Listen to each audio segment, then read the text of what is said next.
I am very happy. I am sure with my staff that good work for this season.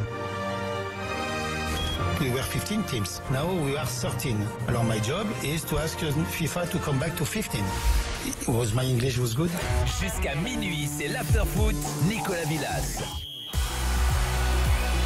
Accompagné de Daniel Riolo, Jérôme Rotten et Baptiste Le Caplin. Alors on l'a cuisiné Baptiste Le Caplin. Qui est ce numéro 10 libre? Ah bah ça tombe sur Twitter, tous les noms sont tombés. C'est quoi? Quentin nous dit Baptiste parle de Ben Arfa obligé. Sur ouais, pas mal ça. Pas con comme idée. Pas con ça. Ah oui, Fred Hermel est toujours avec nous aussi. Pardon Fredo. Oui, excuse-moi. Pardon Fredo. Ils font pas la Ligue des Champions. Excuse-moi Fredo. Alors Ben Arfa, ah bah attends, tour préliminaire quand même. Qui ne prend pas Ben Arfa libre? Si tu croises pas Vidéoton, tu peux t'en sortir, donc c'est pas mal. Non, la Ligue des Champions, ils font l'Europa League. Ah non, mais Europa League, c'est bien. Okay. Mais bon, je suis super content de faire l'Europa League parce que l'entraînement démarre le 29 juin. C'est parfait. Ça veut dire que dès fin juillet, j'ai déjà des matchs à regarder. Bonne idée. Il y a quoi d'autre qui est tombé? Attends, on avait Ben Arfa, on avait Jimmy Cabot, je crois. Ah oui, non, quand même. Valentin Rongier. Mais il est libre, Rongier, il n'a pas prolongé. Il n'est pas libre. Si l'ancien entraîneur de Bordeaux signe, je crois qu'il est très chaud pour rester avec le nouvel entraîneur. Amèse-toi, il a la même réaction que moi. Nasri, petit coquin, me dit-il. Ah non. Non? Est-ce qu'il est libre depuis un moment là? Il est libre. Il est libre, quoi. Alors, Carlo nous dit j'ai la liste des joueurs libres. Max Meyer, l'allemand, pas mal. Wilshere, Ben Arfa et Bernard. Non, mais voilà, mais pour Bordeaux, c'est Ben Arfa ou voilà. Ah, le Brésilien peut-être. Une bonne idée. Ouais. Donc, bah, il aimerait bien. Voilà. C'est Ben Arfa, c'est sûr. T'as dit qui ne prendrait pas Ben Arfa. Qui t'a envie d'avoir pour insuffler un truc? Il y a un de ses anciens coéquipiers qui est au Girondin, qui l'aime beaucoup. Moi, je pense que s'il veut venir à Bordeaux, il est évidemment le plus que bienvenu. Bien sûr. Écoute, l'appel. Il faudrait aimer sa petite villa au Cap Ferret pour le week-end. Tranquille. Lui, il aime bien faire des vidéos sur la plage. Sinon, tu lui prêtes l'aile ouest de ta villa à toi. T'avais dit que t'arrêterais avec non, il n'a pas voulu. Alors, si, c'est Ben Arfa. Non, il n'a pas voulu le dire. Non, mais j'ai pas. Non, mais attention. Ok, continue. Ce sont mes idées à moi. Et en plus, il se dédouane. Mais t'as le droit d'avoir des bonnes idées, Baptiste. Bien sûr que t'as le droit. J'ai de bonnes idées. Alors, les gars, il y a une question de l'after aujourd'hui, puisque l'information est tombée il y a quelques minutes maintenant. Appel d'offres des droits à télé de Ligue 1 pour la période 2020-2024. Montant annuel. C'est le jackpot, messieurs, dames. 1 milliard 153 millions 471 000 euros. C'est un record, 60%. Enfin, les broutilles, t'es pas obligé de citer, c'est les pourboires. Hein. Ouais, bon, je le disais pour être précis. C'est la com de, la com de Kyo, ça. Oui. Alors, sachez. C'est le dîner pour fêter ça avec les alibis de la Tour. A récupéré. Ils vont champagniser toute la ligue, là. Beansport a récupéré le lot numéro 3, qui est le match du samedi de 21h et le match de 17h. Et en qualité d'affiche, c'est le match combien? Alors, le lot numéro 1. Parce qu'au-delà du match 3 en Ligue 1, quand même. Non, c'est le lot numéro 1. Alors, le lot 1, le lot 2. Et le lot Ferrari, le lot 4 ont été raflés par Mediapro. Il y a 2 lots qui n'ont pas été pris encore. Mediapro, c'est bien. Et Free a pris le numérique et les extraits quasi en direct sur Free. Alors il y a donc cette invité surprise qui est Mediapro, alors qui a été racheté en février dernier par un groupe chinois qui s'appelle Oriental Hontai Capital. Voilà, donc ils sont actionnaires majoritaires les Chinois, c'est ça Fredo? Oui, mais c'est encore les Catalans, puisque c'est des Catalans, les fondateurs que sont Jaume Arrulas et Tacho Benet qui dirigent encore. Alors c'est un groupe espagnol, hein, c'est pour ça que tu es là mon Fredo, pour en parler. Espagnol, créé barcelonais, ils sont dans la banlieue de Barcelone, et énorme, c'est un mastodonte. Mais pourquoi ça s'est pas bien passé en Italie? Je ne sais pas. Alors la Sky a dénoncé une situation monopolistique. Oui, c'est ça. Alors il y a un autre aspect. Au moment où Mediapro fait l'offre, parce qu'ils n'avaient pas le blé. Alors justement, au moment où ils font l'offre, certains doutent de la provenance des fonds et pensent qu'ils n'ont pas les reins suffisamment solides. Sauf que, entre-temps, ils ont été rachetés par la fameuse société chinoise en février dernier, qui elle a déjà racheté pas mal de boîtes à l'étranger et notamment aux États-Unis pour quelques milliards également. Je crois qu'ils ont mis 1 milliard pour les 51%. Voilà. Mais c'est solide, donc Mediapro, Fredo? Solide. Alors, attends, le truc, c'est que c'est énorme ici. C'est-à-dire que Mediapro, par exemple, ils ont lancé en 2006 une chaîne qui s'appelle La Sexta. Vous vous souvenez de La Sexta? Bien sûr. Grand jeu espagnol. Et ils avaient acheté les droits du mondial en 2006. Et voilà, alors, Mediapro, c'est une grosse entreprise audiovisuelle. C'est pas simplement un dealer un négocieur, un trader de droits. C'est-à-dire que j'achète et je revends. Vous voyez, ce genre de truc. Ce sont de vrais producteurs. Par exemple, la télé du Barça, la télé du Real, les producteurs exécutifs, c'est-à-dire ceux qui mettent les caméramans, qui organisent tout, qui mettent les journalistes, qui mettent tout, enfin, qui créent tout. C'est Mediapro. C'est-à-dire, ils sont capables. Ils ont une chaîne en Espagne sur la T. En français, on dit TNT ou TDT? TNT. Ouais, mais sur cette chaîne, combien ils font? Je l'ai déjà dit tout à l'heure. En gros, c'est quoi, Fred? C'est quoi, Fred, l'histoire? C'est que quelqu'un qui veut voir la Liga paye un abonnement à une chaîne et il a tous les matchs? Alors, comment ça marche? On va expliquer le truc. Parce que Mediapro en Espagne, c'est la moitié de beIN, Espagne. Donc il y a un match, ce qu'on appelle le partidazo, le super match. C'est soit le samedi soir, soit le dimanche soir, parce que comme les équipes espagnoles, ils jouent les coupes européennes. Le gros match c'est samedi soir. Voilà, c'est ça. T'en as un par semaine qui est sur Movistar. Movistar, c'est Telefonica. Voilà, c'est comme voilà. Mais le mec qui est en Espagne veut voir les matchs. Il doit s'abonner à combien de canaux? Alors je t'explique. Moi, par exemple, je suis abonné à Movistar. C'est-à-dire que sur Movistar, j'ai le package avec le match vedette qui est directement commenté par Movistar et fourni par Mediapro, mais aussi beIN qui a tous les droits de la Liga et tous les droits de la Ligue des Champions qui utilise Movistar comme diffuseur. Le package et tout, enfin c'est un peu compliqué parce que comme j'ai tout le truc, en fait il faut compter 90 € par mois quoi. Oh la vache quand même. Ouais, mais pour après, voir tout le foot espagnol. Ouais, et international. C'est-à-dire que moi j'ai tout. T'as la Champions, t'as les matchs internationaux. Il y a toute la Ligue des Champions, toute la Ligue Europa, toute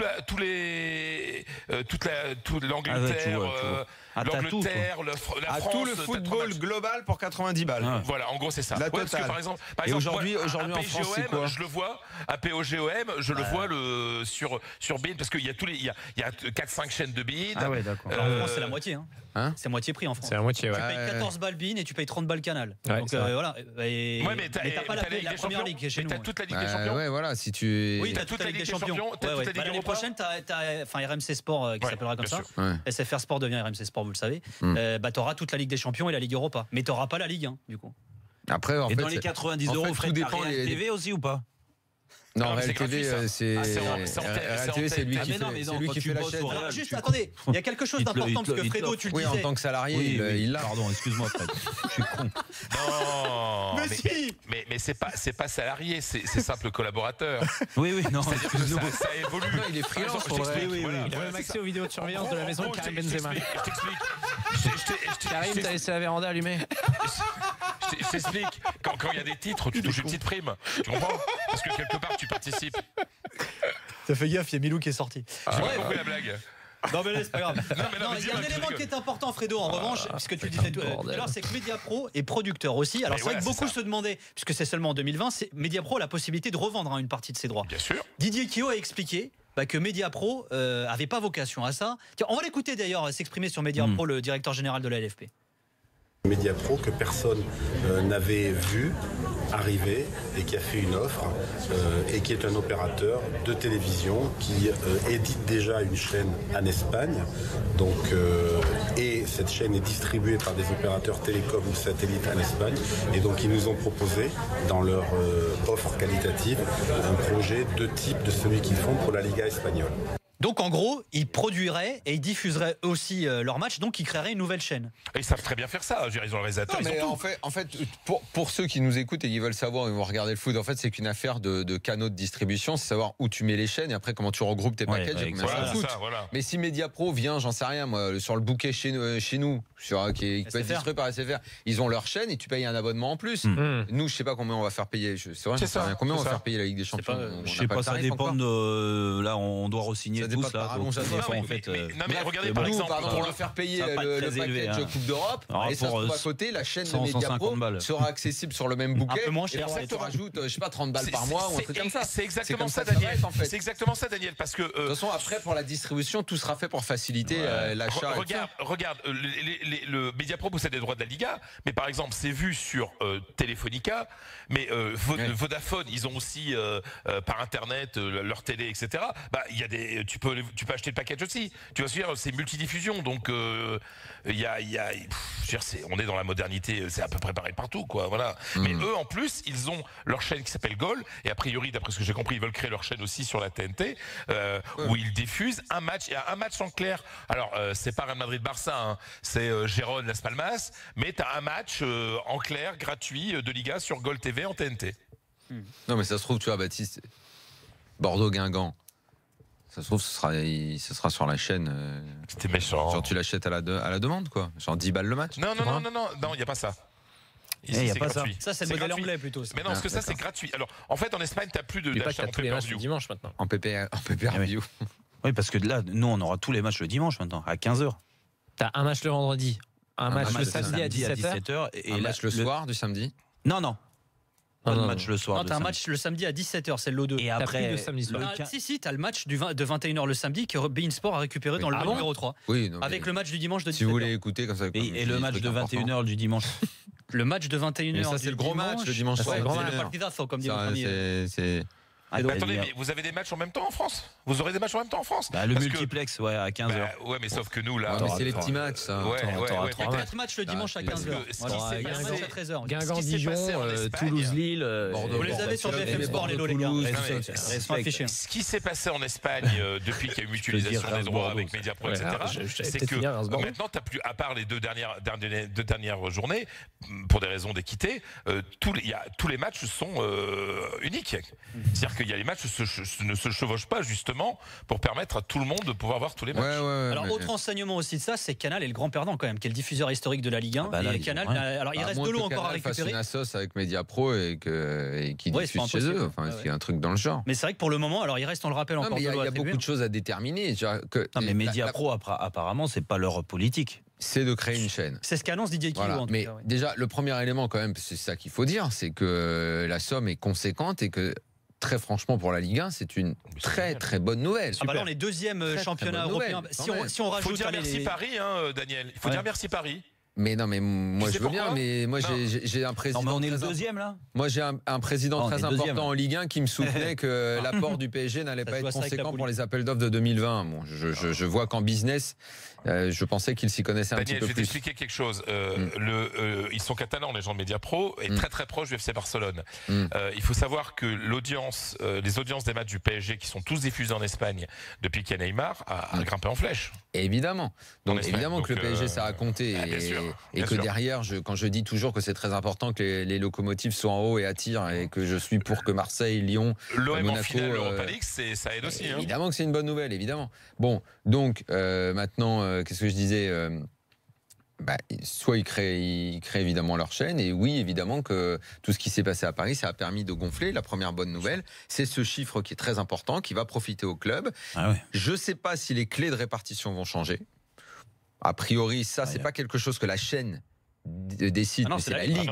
C'est la Ligue qui le décide, les clés de répartition. On rappelle qu'il y a 50% des sommes qui sont reversées de façon équitable à tous les clubs. Le diffuseur peut mettre la pression sur la Ligue pour qu'une clé de répartition soit différente et que quelques clubs aient plus d'oseille pour pouvoir se renforcer et proposer un spectacle a priori de meilleure qualité. C'est arrivé à une époque, Canal, dans les années 90, ils avaient un peu joué là-dessus aussi, ça les avait un petit peu gonflés parce qu'ils disaient ce qui est arrivé aussi en Angleterre. Il dit déjà on veut diffuser, parce qu'à un moment, je te signale que à la Ligue, c'est une vieille histoire, mais on obligeait Canal à diffuser chaque équipe au moins une fois en prime time.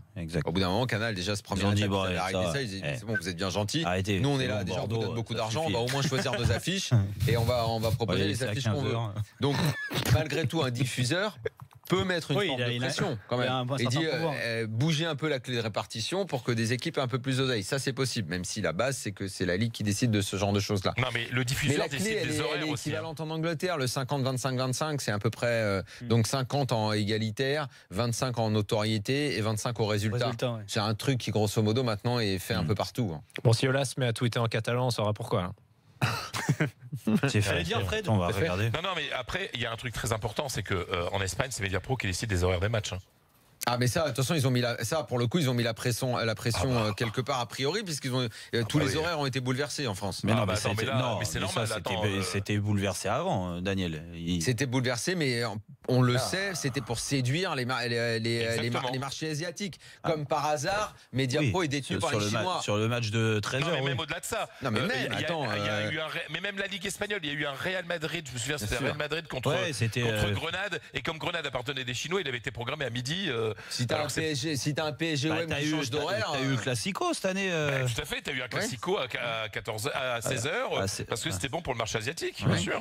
Non, ça, le diffuseur, malgré tout, une fois qu'il a claqué plus d'1 milliard, il a le droit d'aller voir dans le bureau de Kyo et de lui dire écoute, tu veux pas me changer mais tout simplement, parce qu'il sait exactement que tel match va vendre autant, etc. Attends, on va quand même pas reprocher au mec d'essayer de gagner de l'argent. Moi, ce que je trouve intéressant, c'est que Mediapro, ce sont pas des bienfaiteurs de l'humanité. Ils font du business, et donc ça veut dire que le championnat français peut être rentable. Ils viennent là parce qu'ils pensent que c'est. Alors justement, est-ce que du coup vous pensez, comme la présidente de la Ligue, Nathalie Bois-de-la-Tour, que la Ligue 1 change de dimension? Ah oui. Ah bah quand même, oui. Attends, t'imagines évidemment. 1 milliard. Même plus qu'1 milliard. Plus qu'1 milliard. Et encore, il reste de l'eau à vendre, qui sont pas forcément d'ailleurs ceux qui vont le plus rapporter. Les lots, ils vont rapporter du blé. Oui, encore un peu plus. Vous savez quels sont les 2 premiers clubs qui a acheté les lots, Jérôme, franchement, ça c'est des lots que toi tu peux te les prendre perso pour chez toi. Mais le magazine, tu te le fais pour toi-même. Et franchement, t'as vu la tête des lots? Franchement, non. C'est quoi les lots qui restent? C'est les 2 magazines du lundi. Là, il reste le lot numéro 5. Mais non, t'as tous les résumés. Tu te fais tes résumés chez toi, tu le prends en privé. Et il y a les magazines, effectivement. Après, tu fais payer les gens qui veulent venir le voir chez toi. Tu te rembourses. Tu disais quoi, Fredo? C'est quoi l'autre? Vous savez quelle est. Parce qu'avant, il y a une mutualisation des droits en Espagne depuis 5-6 ans. Mais avant, chacun pouvait négocier, chaque club négociait. Vous savez quel club possédait Mediapro? Les 2 premiers clubs qui sont achetés? Vas-y. Le Real et le Barça. Normal. Voilà, donc pour vous dire le niveau des mecs, quoi, tu vois. Donc voilà. Mais ça, à la limite, c'est logique. Dans tous les pays où c'est individualisé, tu t'attaques d'abord au plus gros. Non, mais ça veut dire qu'ils avaient l'argent. Oui, certainement. Vous savez qu'il n'y a plus beaucoup de pays en Europe où les droits ne sont pas mutualisés. Oui, bah non. Il reste qui? Il reste les Gesh et l'Ukraine. C'est les 2 pays où les droits sont pas encore. Les Gesh, toute l'oseille va aux 3 gros, les autres ils ont tiré. Moi j'ai calculé, 80% des droits télé leur reviennent. Ah ouais. Et ils ont signé des contrats pour 10 ans, pour les 10 prochaines années. C'est-à-dire la Ligue a dit, le nouveau président de la Ligue là, qui a été élu il y a 2-3 ans. Petit club là, Gilles Vincent. Mais tout le monde se plaint. Gilles Vincent, n'en parlons pas. Ils ont de chez moi. Vous êtes à quoi, 50 millions là? Combien vous êtes? Ouais, par an. Ouais. Non, pour les grosses, c'est entre 40 et 50. Ouais. Enfin, même presque 60. Mais les autres, c'est que dalle. Donc, Fredo, tu sais quoi? C'est normal aussi. On va pas ça de ton avis tranché. Mais tu sais quoi? Ouais, tu sais quoi, on va se faire une petite pause avant. Et puis tu reviens avec ton avis tranché. On sera avec David Lortolari également dans quelques instants. J'aime bien.